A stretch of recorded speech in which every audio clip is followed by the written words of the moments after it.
So this morning we talked about sort of doing more exercise, detoxing, setting up your own enterprise. How Steph's about off to eat some pies, yeah, though. indeed.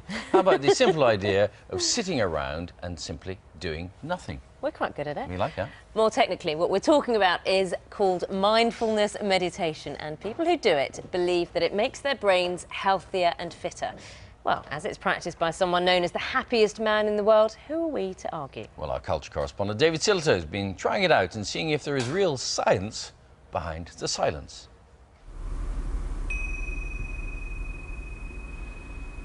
Just taking whatever time you need to settle. Meet Michael Chaskelson, a man who's been teaching me to sit, close my eyes, be less stressed. And if your mind wanders off dozens of times, that's fine. It's just what minds do. It's called mindfulness meditation, a form of mind training that helps us worry less and live in the present moment. And it's claimed there's real science behind it. We can be pretty certain, after 6 large-scale randomized control trials, that mindfulness training of the sort very similar to the program we did will more than halve the rate of relapse in cases of relapsing depression, for example. We know that it's effective in reducing stress, anxiety, and other similar mood disorders. You might think, why did I feel so good? And if you want evidence, meet Matthew Ricard, a Buddhist monk who's been called the happiest man in the world. I try to make so many disclaimers, no one believes me. He is a little embarrassed. It was a phrase dreamt up for a newspaper headline, but there is some science behind it. When neuroscientists looked at his brain and activity in the area associated with positive thoughts, openness, compassion, happiness, the readings were off the scale.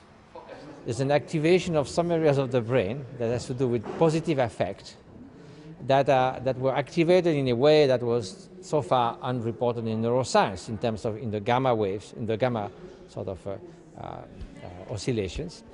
And so it was remarkable. And he says just 8 weeks of meditation can make a difference. So I decided to give it a go, alongside someone I've known for many years who has real stress to deal with.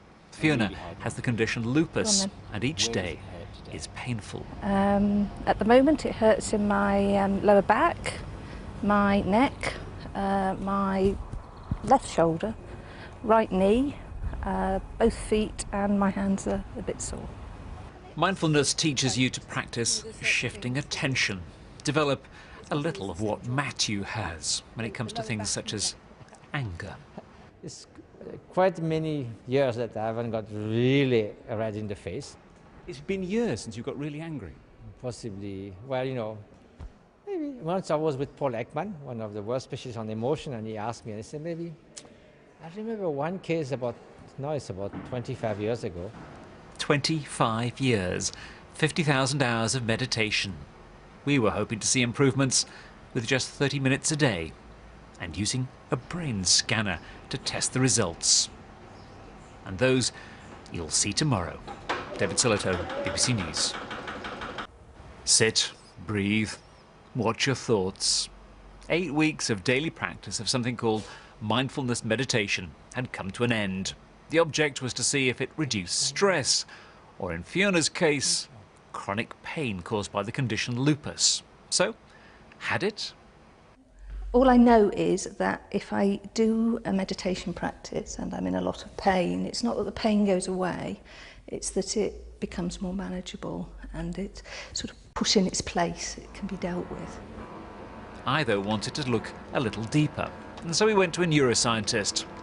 Can you please keep your eyes closed and allow your mind to wander, okay?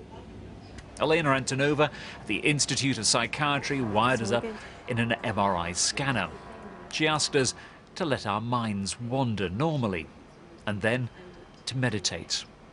The images are open to argument, but Elena says the results back up Fiona's experiences. On the left, you can see the area in the yellow circle, the response areas created by pain. On the right-hand side, they'd calmed down. So this sort of shows the To my mind, when I practice it, it's not that the pain goes, but I can almost take it down a few notches, and that's physically showing that. It seems to be consistent with your experience. Oh, wow. Gosh, that's amazing. But what about me?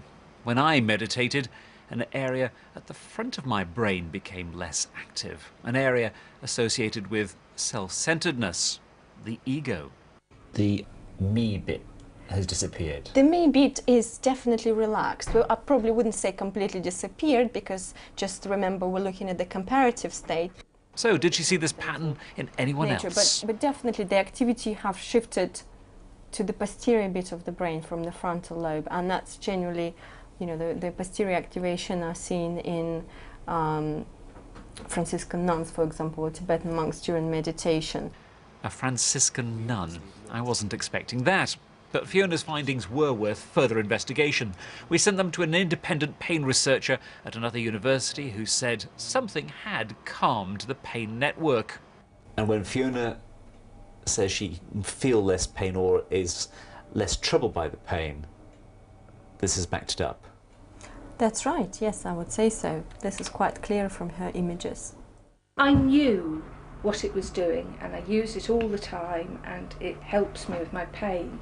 But there is something very powerful about knowing there is physical, objective proof that it's working.